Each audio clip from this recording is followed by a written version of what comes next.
Yan mga Pinoy, pupunta kami sa buffet restaurant kasi celebrate namin yung 3rd month ni baby Ezekiel.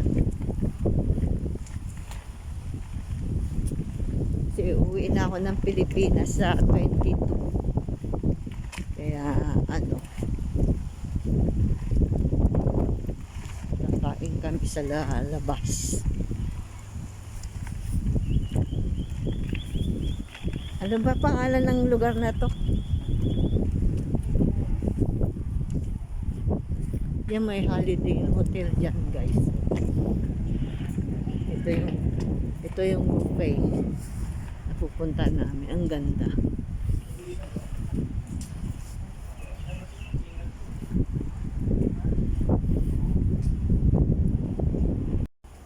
Ito na yun. Ito guys yung buffet na pupunta namin.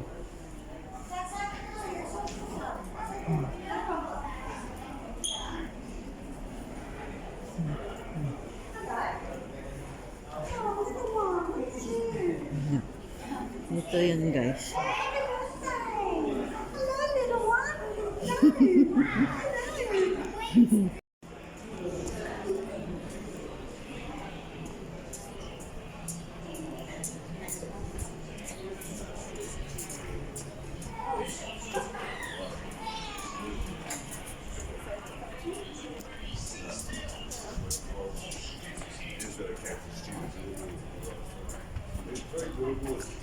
Hindi pala niya tayo nakita.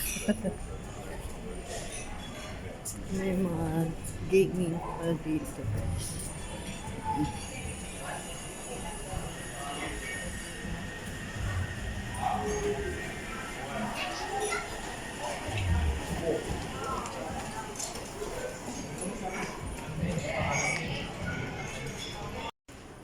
Ito guys, mga seafoods yan. Oh. Yan. Kasi mga fruits yan. Guys, oh. Kasi mga vegetables yan. Ito mga guys, mga pasta. Yan. Ay, mga beef. Food yan. Yan mga Pinoy. So, pizza. Yan. Guys, ito mga kinuha ko muna. Yan, kakainin ko.